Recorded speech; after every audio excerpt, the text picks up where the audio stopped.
Ken, Palace of Justice. Ken, Palace of Justice. It's not going to kill the children of Zion. Eh? Ken, Mommy Ken. It's not going to kill the children of Zion. Eh? Can you feed the children of Zion? Eh? Can you feed the children of Zion? I'm very happy that at least I won't forget to say that na eso nweku na ọnụ ahụ gburu ogiri asọ ya emecha lasharia. Ọnụ ahụ gburu ogiri asọ ya emecha lasharia. But the fact is that ọwụrụ na ọhụkwa to create unnecessary and undue attention. What is the whole essence of publicizing it on Facebook? I want to understand. You want to go to church. Must you announce to us before you go to church? Or is it because of the OPE loan Kogoni General? You want to go before you start asking Evangelist Ebuka Obi and the Zion Ministry to forgive you. You blues of Goduni Famelu. Kerife Hamelu. You got that? Kerife Hamelu. Yeah? Kerife Hamelu. One konodo. Ono no kata muranya pota. Si na nwoke nwebo ifo melu. Ministry nwebo ife ha melu. No ha wundi eketa. Otutu efi abani. Otutu efi abani. Ona afio. Ife aka nwoke ukpo megidoro no kata si na realize go. Balokwa jebe Zion. Lo Zion no katakpa. Potakpa si na realize go. Etua. Anunu ebe na ndo no katakpa na shapu oso jebe dia. Because no mana Evangelist Ebuka Obi enweghị obi. Because no mana ndị Zion enwere obi. Na ndị Zion nwere so much love in abundance that na ha na-echo anybody bịara around them. And that is why o ji eme onye n'ime ụlọ ọgbajuolu dọrọ ọlashapụ ọsọ jewekwa the same place. Go to Matthias place. Kwado jebe mkpọ. Ife ike eme mgbe kwadoro uwe kwado ijebe na mkpọ. Ilu ijebe na mkpọ, ilu na mkpọ ijefu Matthias. Matthias ya do willing to see you. You ought to go.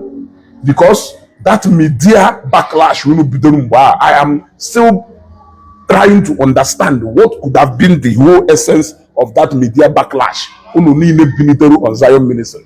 Every day, Ebuka Obi, Evangelist Ebuka Obi, every day. You know, Katakwolo, Patali engineer Chiwike, Ojuko Wewolo, next of kin. This one. Which does it is unwarranted, unprovoked. So I am looking at the whole issue now. Say, I hope it is not your usual content. I know it is not. I hope it is not your usual content. You are welcome to Zion. You don't need to announce if you are going to Zion. The gate is always open. Announcing your departure from East. Announcing your arrival. Stranded.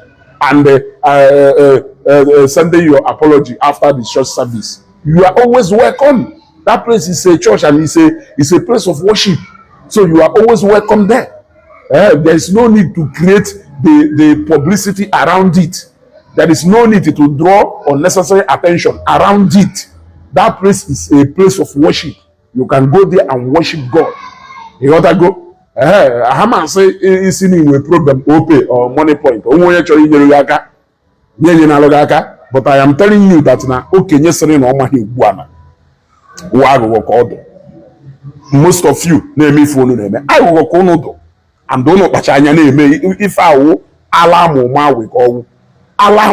we call because somebody will inform me unprovoked. You just decided to take on a ministry you have never been to, on a ministry you know nothing about how they operate, simply because now they create content. You have apologized to so many people. It is enough time for you to sit down now and have a rethink. Okay, from any single thing na page ma mechale tapuaria because content in they create abroad to entertain any particular set. You want to go and make create content according to according to according to families or if not for anything, you should respect family values. That does not mean ni wisdom mado or ni sent, but family values will always guide you and direct you. Family values will always guide you and direct you. That is why some of these people now constitute these nuisance on Facebook I keep imagining and wondering which kind of upbringing and family has me weputa na Facebook just to compromise, just because of mere publicity and the unnecessary drawing attention to yourself. You compromise on your family values. You compromise on who you are. You people will keep apologizing. Apology. Every day in a apology, you apologize to this person. If that is, if you based on your personal conviction, personal assessment, that you have spoken your mind, you have spoken based on what you have seen and assessed, and not based on external influence or trying to please people or trying to cash cruise. What is the essence of all these apologies? For example, I am wondering what will make me tomorrow to get up and start apologizing to Matthias. Go and look at every issue that I have stepped into na this social media. What will make me to come up tomorrow and start apologizing to the person for what exactly? Is it that I have spoken somebody's mind? Is it that somebody paid me to say what I said? Is it that I did not have a clear picture of what I was talking about? That is what all this content, our content, or look at content, who's if I fake, no matter say on our content, or look if I fake. But there are people who are actually living their real life, who are actually living their life, their true lifestyle on social media. Yeah. So I don't understand the essence of all this apology. What is the, in fact, who offended you first? Female, before you now start apologizing. It may be a starting point if truly that it is a true repentance and not a true turnaround, and not the one in which you package another content tomorrow. Then this is perhaps the best time for you to take a turn. Take a turn. I'm being honest with you. Take a turn. I go on on social media when they create all this fracas silently. More ways to go. I want a more beneficiary of good ways using at this Facebook app without any change the kind of lifestyle or the kind of person I am. I get more contact, I get more business connections, I get many things doing what I know. In fact, living my life, I have no regret for any single thing exhibiting at this social media. I have no regret, because that is simply me living my life and being me without acting under anybody's influence. So what is there to regret? Absolutely nothing. And gradually, people who identify with that your ideology will definitely come for you. If it is in terms of business, in terms of whatever, they come for you. Or they make noise. People like us go more on social media than people who monetize their page more than 4-5 years ago. It is not just to about reality. Without compromising on values and standard. Without doing that, I'd be very happy to say that. That's why till today, I have nobody to apologize to. So it is a starting point for you. If at all that repentance is genuine, you want to go, be yourself. Be yourself.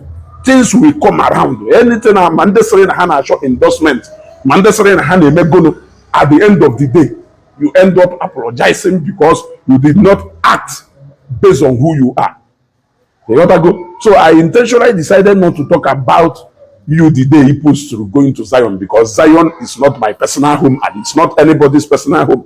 That place is a place of worship and everybody is always invited there. Everybody is always allowed to come there and worship God. Nobody will tell you to go back. But another thing trigger if in terms of a future content or something you want to bring out of it, I will strictly advise you to have everything. Until then, I don't have anything against anybody who wants to help you also. But I'm only telling you, my brother, be yourself. This too much apology is becoming too much. A man should be able to have standard. And you speak according to standard, according to policy in this life. A man should have value. That value is what you are always trying to maintain. A man should not be, is not supposed to be going like this and going like that. Every day, now apologize. You apologize to this person. How will people ever take you serious? It's a question. How will people ever take you serious? Or for the feeling, people will think that he's doing his usual thing. odromma. If truly and genuinely that enable Zion with your true heart, with a true repentance, you are welcome to Zion ministry. It is not a personal home of anybody. Evangelist Ebuka Obi cannot even tell you, don't come to Zion. You want to go? But only be Zion for another content or to chase cloud or to create another drama in the future. I will advise you to have everything. I will advise you to have everything. All come if an amen as Zion, if an amen as Zion, it better in the with your genuine heart. Yeah, got if come and test and see. Yeah, got if this is Ezugo. Share this video.